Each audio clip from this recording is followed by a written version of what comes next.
Welcome, Thunderbird fans, to the Coaches Show. This is episode 6. We've got a special guest in the house. Mitch Price is with us. As always, Coach Fitzgerald.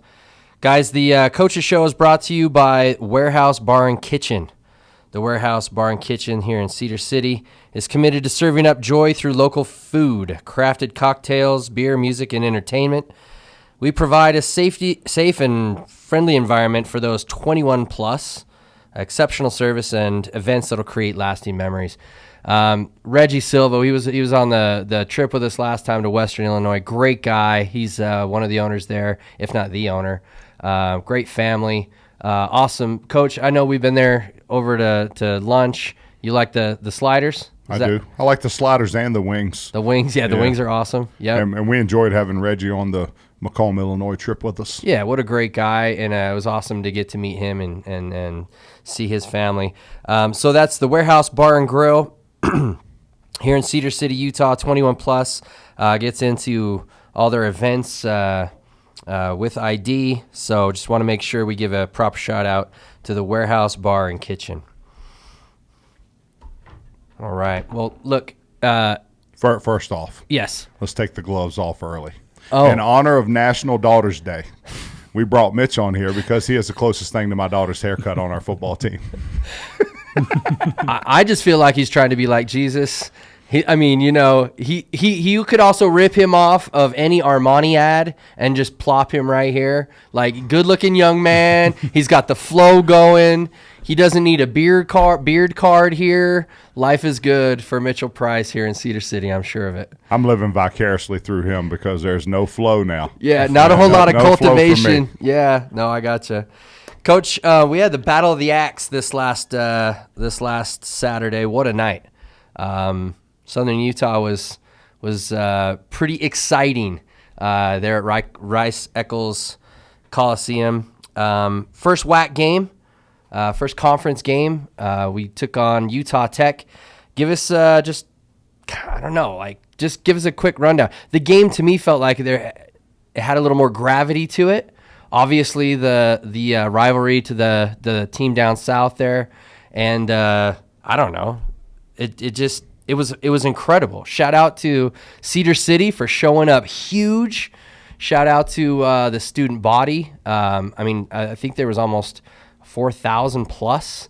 It's been a minute since we've seen that type of electricity there in the Coliseum. Give us a quick rundown of how you thought the preparation went going into that game, and we'll discuss the game itself here in a sec. Undefeated in the WAC conference. Yeah. We're the only team that is undefeated over their lifetime in the WAC conference. We should just stop now. Call it a day. Call it a day. Just call it a day.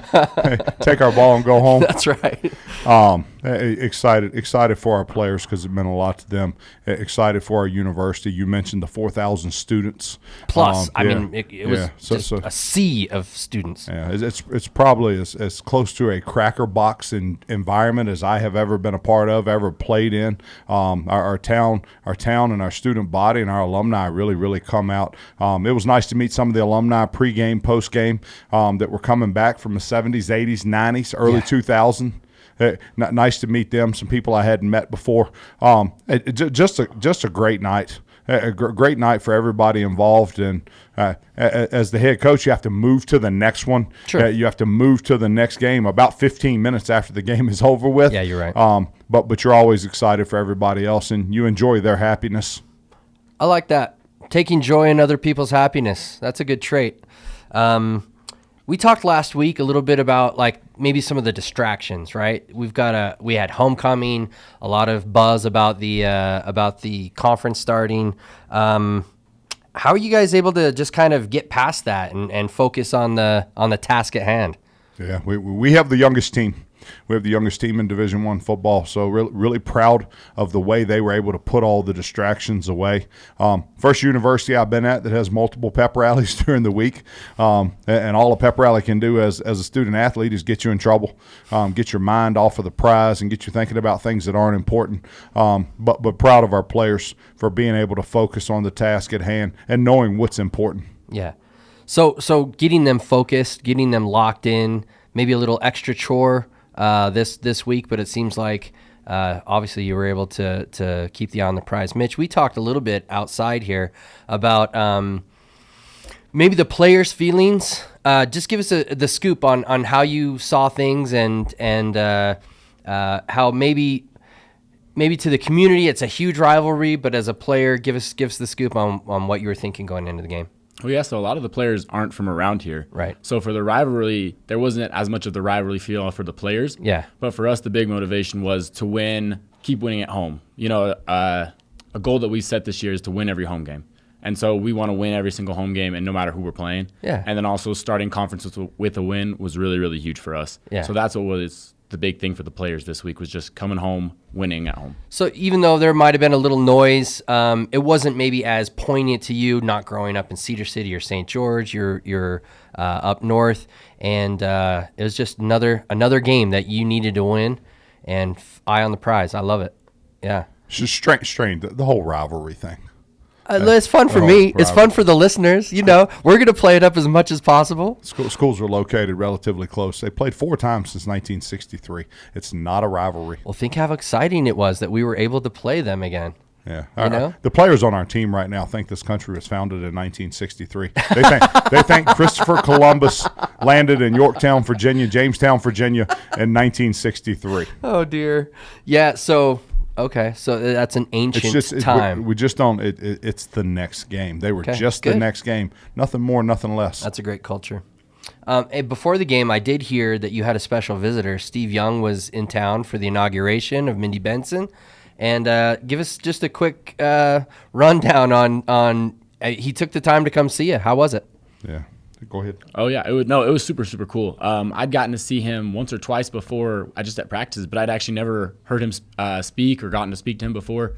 So that was really cool. What was his message to you guys? His message to us was, I got your back. It was, he had our back, and we need to have our teammates' backs no matter what's going on during the game. And there's actually a few times where I heard, guys on the sideline were in each other's ears like, hey, no matter what, we got your back. When, their team would go have a 40-yard ball, we just got to rally together, and they had our back. The offense had our back, and we had their back a few times throughout the game too. That's awesome. Yeah. This special Hall of Famer, multiple time Super Bowl winner. Yeah. Best quarterback in this state's history and BYU history. His message was pretty good, John. He spoke about when Joe Montana left the 49ers, and Joe Montana's friends are still in the locker room and didn't buy in. The guys in the locker room hadn't bought into him being the quarterback, and there was some, how do you say, disloyalty and distrust and stuff going on. Some chirping. And Ronnie Lott got everybody together and went, no.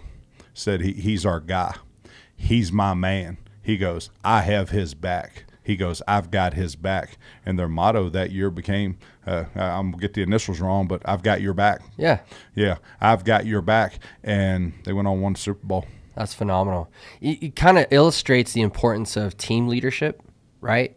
Absolutely. A role probably that you felt as you're a senior, grad transfer. Yep. I'm sure you felt that pressure and maybe that, I don't know, I'm not going to say awesome responsibility, but it's kind of cool to feel like you have an opportunity to lead and teach in that safety room. Give us a little vibe. What's going on in the safeties room? It's been a lot of fun. When I came in, Coach Fitz had us in our spring ball teams, and so that gave me an opportunity to meet a lot of the guys really, really fast and go to a lot of team activities, get to know guys, talk to them.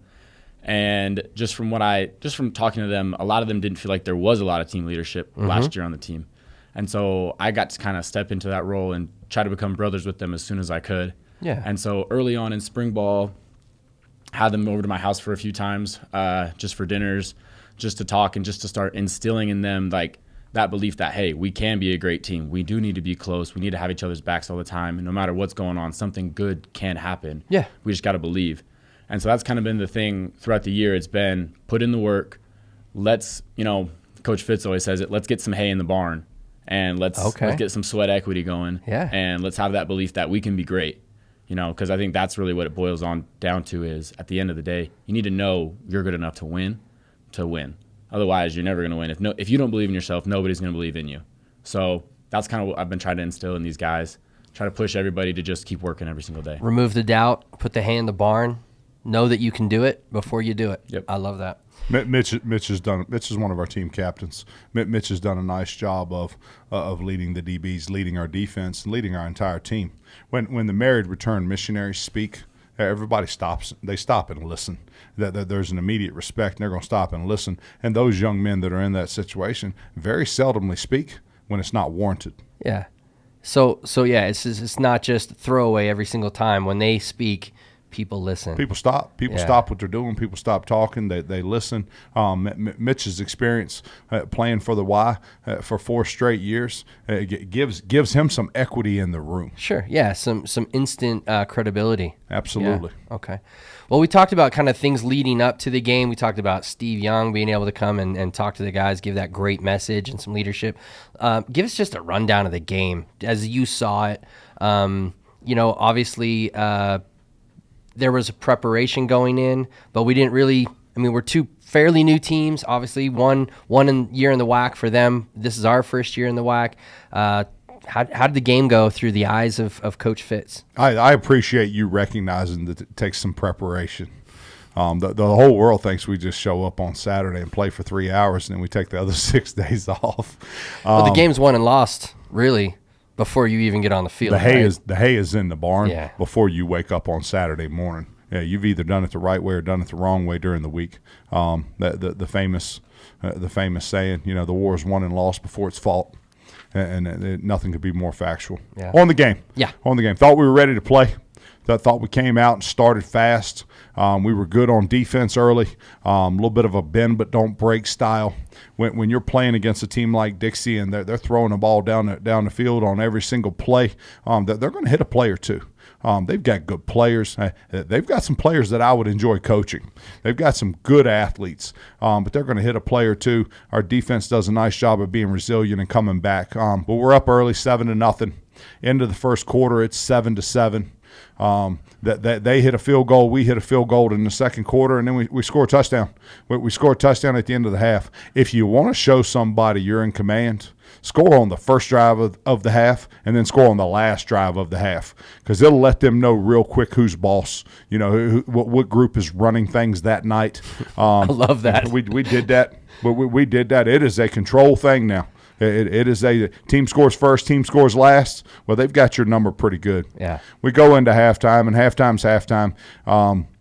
When it's going well for you, you don't want to go in at halftime. And when the first half has gone poorly for you, you can't wait to get in the locker room and try to get things fixed. But things were going well for us. We get into halftime. The guys get a snack. They get something to drink. They get off their feet for a few minutes. Our offense and defensive coaches are able to make some adjustments and talk with them about it. Really, when you're playing well, you're just talking with them about staying the course. Can we stay focused for another hour and a half and win the football game? But we come out in the second half a little bit drier than I would like to be, especially on the offensive side of the ball. A little more stagnant than we'd like to be. That they score at the beginning of the fourth quarter to make it a 1-score game, and then we were able to put together 2 great drives. One that we fumbled the ball on the goal line, and then we get the ball back and put together another 70, 80-yard drive and punch it in to kind of put the game out of reach for them at the end. Yeah, it seemed to me like we were really we were committed to keeping them honest. We ran the football a little bit. We still haven't quite cracked through in the running game, but it seems like it's a work in progress, and you haven't gone all the way away from it. I was surprised to see Utah Tech run it as much as they did. I've watched a few of their games, and they love to air that ball out. I think they might have seen that you guys lead the nation in takeaways and maybe decided to play ball security a little bit. The brilliance of John Kelling. Yeah, absolutely. John Kelling puts a defense on the field all night Saturday night that makes them not throw it. Well, what does their coaching staff want to do? Throw. Hey, 3rd and 1, 4th and 1, let's throw it then too. Yeah. And he made them run it. Yeah. Made them run the football, and then that's not what they want to do. Gets them out of their rhythm. Yeah, and going into the second half, especially there in the fourth quarter, you could tell that they had to press, right? They needed points, so they started maybe taking some risks. Mitch, what did you see as the fourth quarter was coming in? All of a sudden, you start seeing, 1 interception, 2 interceptions, strip, sack, fumble recovery. I mean, the defense maybe didn't have the takeaways in the first half, but they were just sitting there lying in wait. Give us that perspective. Yeah, just like Coach said, Coach Kelly gives us a lot of options and a lot of abilities and a lot of freedom on defense to make certain calls and do certain things that give us a lot of opportunities to make plays. And he makes great calls to put us in opportunities too. But then also, that's kind of what you want as a defensive player. You want those opportunities to really show, your coaches, your home stadium, your home team, everyone, the nation, that no, like we can play. And like we can, when the game's on the line, we can make plays, we can stand tall, and we can keep a team out, and we can keep us in the game. And that was really a lot of fun for us because every single day we focus on turnovers. Every single day we focus on turnovers. So to walk away at the end of each game with a couple turnovers and to win the turnover margin every single week is a big thing that we pride ourselves on in this team. That's awesome. It's a difference in that football game. That they turned it over 3 times. We turned it over once. They're 0 for 2 on 4th down, and we're 1 for 1 on 4th down. So when you go for it on 4th down and don't get it, it's the same thing as a turnover. Yeah. So the turnover margin on Saturday night's 5-1 us. Well, we're leading the country in turnover margin, and when we win the turnover margin, we're probably going to win the football game. Yeah. It was an electric atmosphere. It was fun being a fan. I'm sure it was fun to be a player and a coach in that game. And really, when things go right, there's not a whole lot to nitpick. I'm guaranteeing you, though, that Fitz has, 100 things that you need to clean up for Eastern Kentucky? We messed up about 150 things. 150? Might have been 155. and that's you think I just make things up. I don't. To be angry about. We're not perfect. No. We are far from perfect. And if we're going to hit our goals, which is to have a winning season and to get ourselves in a playoff conversation, we have to improve each week. There has to be a humbleness and a hungriness about our entire football program, every single individual, right down to the equipment manager. Yes. He's got to work to get better this week. We've all got to work to get better this week. Absolutely. Well, the outcome came the way the community and the university we're hoping for. We got the victory 31-17, and I will say that was my pick'em score. So I feel like Nostradamus a little bit, feeling good about myself, picking scores, at least for 1 week. I texted Coach, I said, "You are the king of Cedar City for one night. Enjoy it." Right? And then because the next day you're back as king. Yeah. Yeah. Well, that's you're true. You're gonna give yourself tendonitis. You get elbow tendonitis, patting yourself on the back now. Because you guessed the score. Look, I got to take all the wins I can get. If you guessed that score, good for you. I did. I had it 35, 34, 33, 32. Todd Simon can attest 31-17. Anyway, it's just a lot of fun. Like football in its core, right? I think it's viewed a little different from the fans' perspective than it might be on the sidelines. For us, man, it's entertainment. It's so fun to watch you guys go out, knowing the struggle, knowing the preparation, knowing all the stuff that goes into it, then to have the moments to execute. It's a blast. It's just good for the soul to watch those guys that you've been pulling for go out and just make it happen. So congratulations on the win, guys. We need to spotlight Mitch Price. He is our player guest this week. Coach, do you have any other? You're not allowed to ask the same questions you've asked the other guys. We've got to. I have a few. We've got to get his list of hair care products. Shout out Mane and Tail.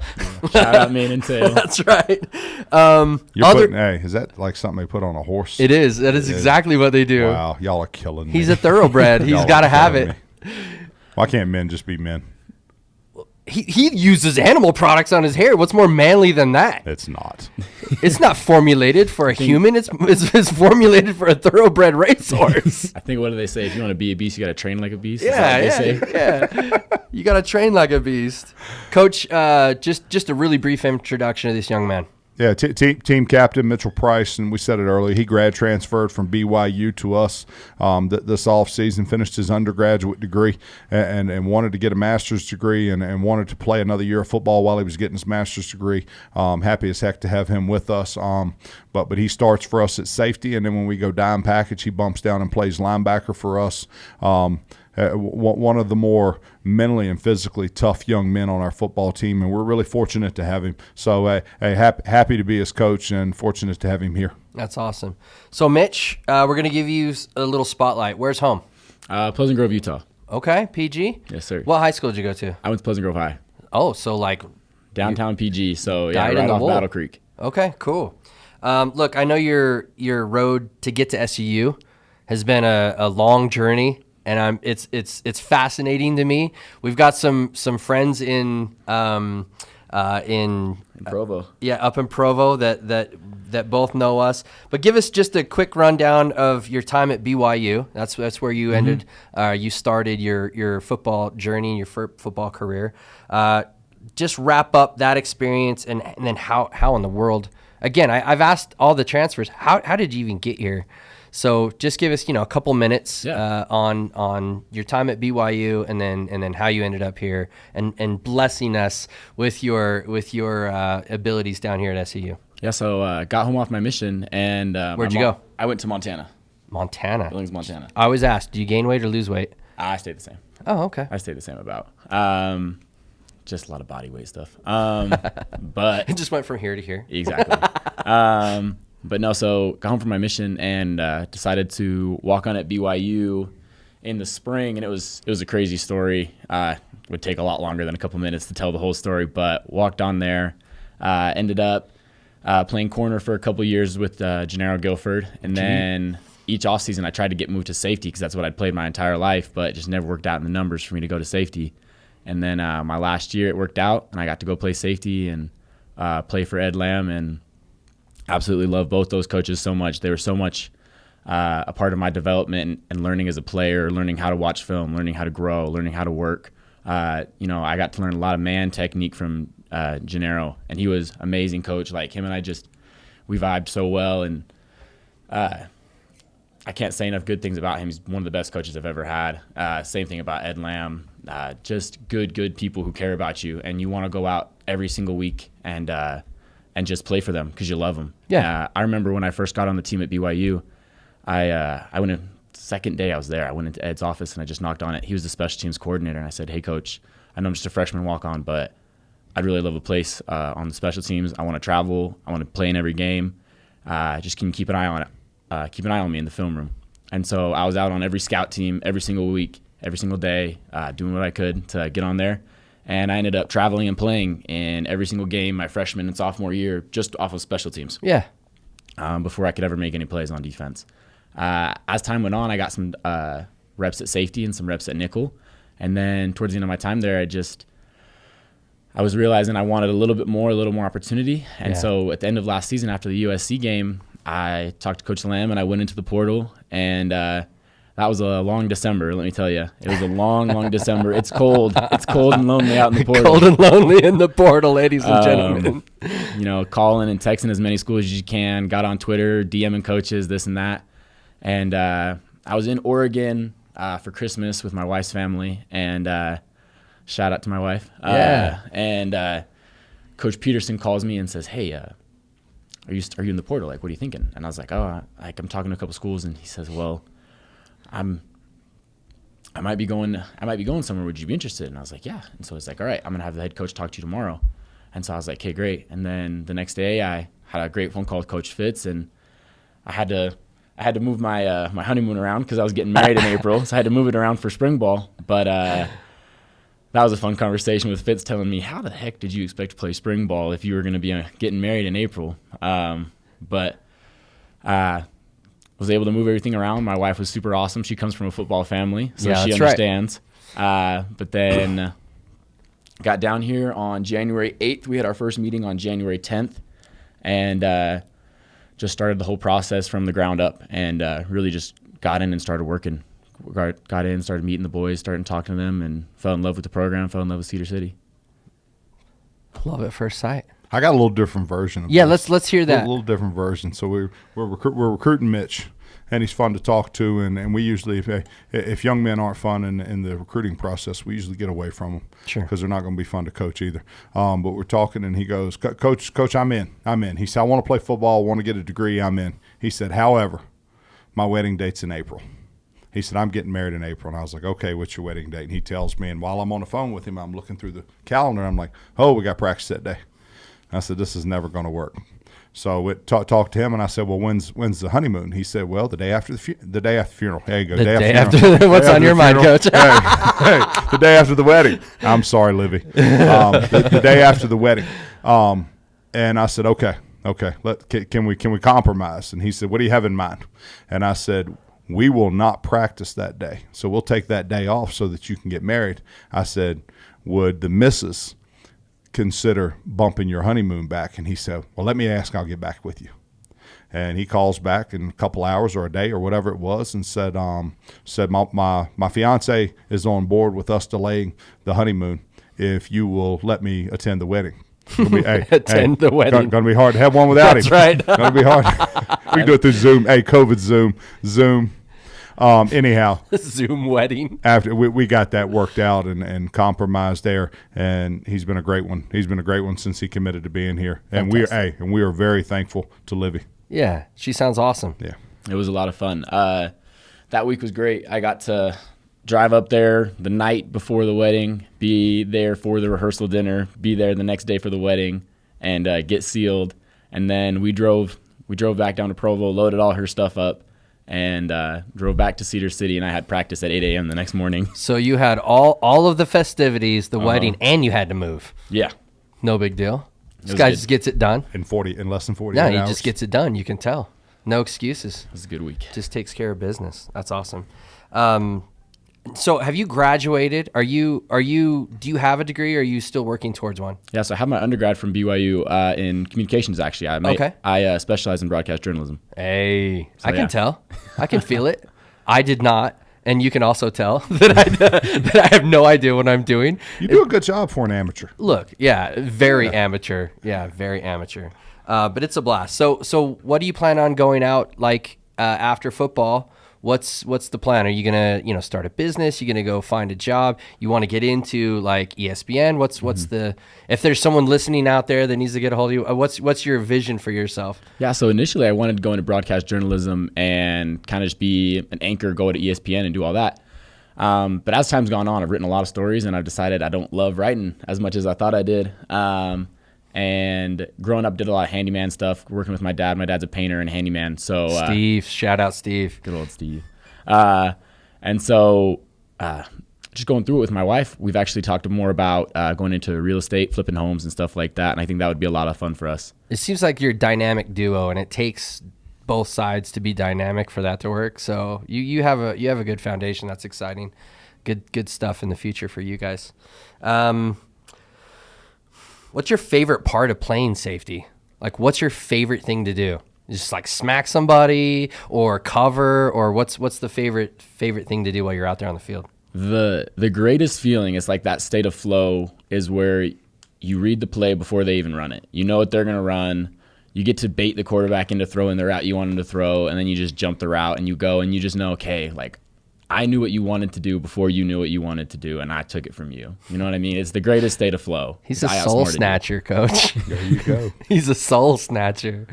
I love it. Well, look, our whole back end, the defensive backs, I mean, I feel that from them. It's just throwing the ball into the abyss. You don't know what's going to happen if you're a quarterback, and you guys definitely put them on notice that we got you. We got your number. I like that. I love to hear that. What's something about you that we don't know that we ought to know?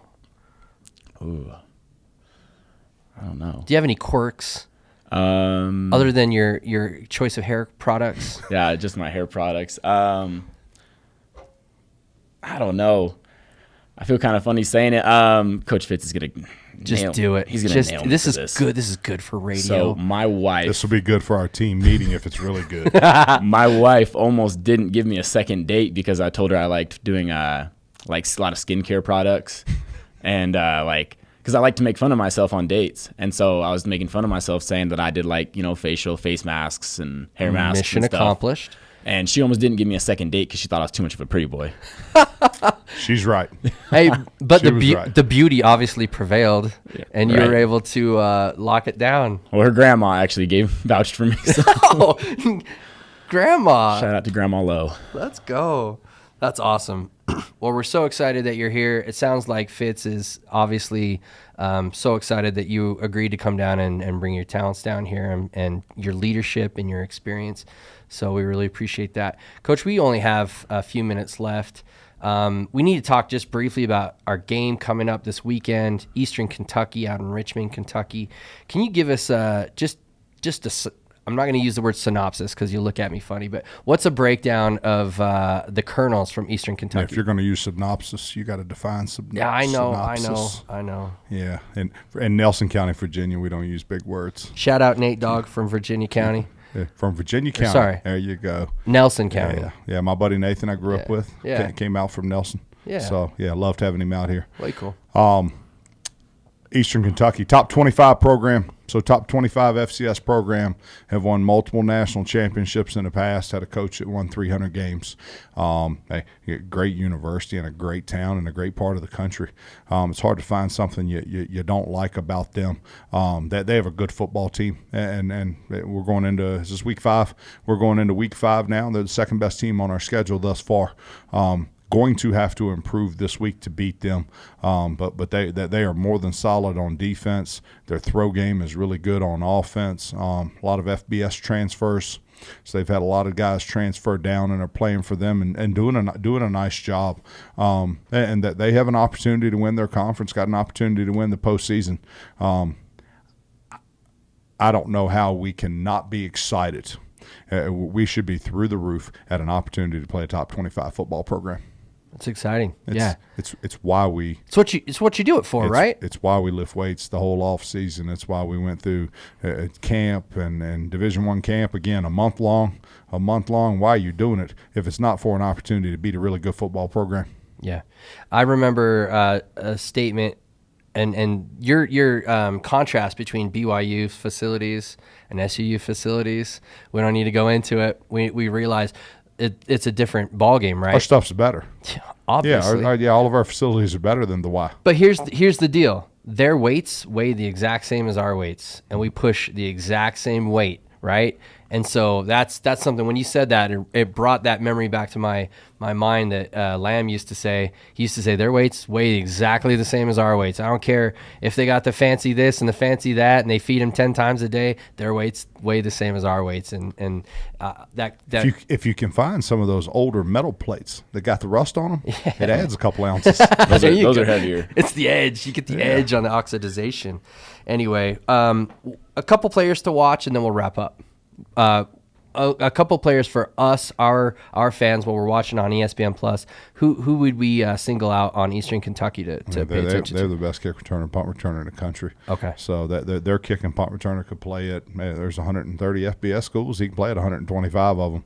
But the best kick and punt returner in the country. Hey, quarterback's a good player, and they have the best receiving core that we've seen thus far. So that's where I would go. The kicker, punt returner are special. They've got 4 wide receivers that can really play it, and they've got a quarterback that can get the football to them. We're going to have to wrap up. It sounds like if they got strong receivers. As stout in the front 7 on defense as anything we're going to see, and I think all 7 of them are FBS guys that transferred down. So it's a tall order. Sounds like they're a pretty good team. It'll be an all-you-can-eat buffet for us. Let's go feast. Yeah. Well, just to wrap up, I had a couple thoughts just going through this week as a fan. It's so exciting to see a tailgate full 2 hours before a game. It's so exciting to see the student section completely full an hour before the game. Going around town, traffic was up. The hotels, they were all full. Restaurants are full. Football is good for business. When we're doing what we need to do, I just think it's just an awesome thing that's happening. We had that feeling in Cedar City for a while, and it's just so awesome to see just the light back in people's eyes as they're coming back to the games and enjoying, from the fans' perspective, what you guys put on the field, the preparation, right, the dynamic playmaking, the understanding of the game, the having each other's backs. Like, the reality is with great effort and great leadership and that team camaraderie, like, it does, the score takes care of itself. It's done in the preparation. So we just love to see that in Cedar City, and we love to see you guys finish. That's one thing. Look, a while ago we were really close a lot of times and just couldn't get it over the line. And that focus, fight, finish, we had 2 pieces of that, and it's so nice to see that third piece coming around over time. And so props Fitz and Mitch for being a part of that. It's exciting. I did promise I would give the Frostburg 4 a shout out. That's Steve, Mike, Larry, and Jay. They're probably all together freaking out right now that I mentioned them on the show. What fun guys. They came all the way from the East Coast. Those 4 have probably turned Vegas upside down in the last 48 hours. If they're not behind bars right now, they're really excited. Honored and humbled that my buddies from Frostburg alums, baseball Hall of Famers, would make the trip out here and spend some time with us. So it was great seeing them. They were so cool. They were so cool to hang out with for a few minutes. Yeah. Had 4 players that I coached at Southern Virginia here on Saturday night. Special for me. Awesome. Highly successful individuals, and proud of the men and the husbands and the fathers that they've become. But Ben Wilson, Ben Birmingham, and Shay Owens, who is a lawyer up in Panguitch, here, and his wife's a basketball coach up there at the high school. But just really happy to see them on Saturday night. But it's special to have our people here, and I know Mitch feels the same way. Yeah, a homecoming of all sorts, right? It's just really cool that people got together and were able to celebrate and watch that display you guys put on Saturday night. It was really, really great. So thanks again to our sponsor, Warehouse Bar and Kitchen. Go check them out. Phenomenal food at a great atmosphere, plus 21. Just good guys over there. You're taking me there for lunch today, right? Let's do it. Taking me there for lunch? Let's do it for real. Let's do that. Okay. And then we just want to give a shout out also to God, we had, I have so many people that I want to talk about, but we don't have any time left. So to the people, the people in this town and in this community, thank you. Appreciate that. We'll leave on that. We'll sign off. I'm John Smith for Mitch Price and Coach Delane Fitzgerald. This has been the Coach's Show. Thanks.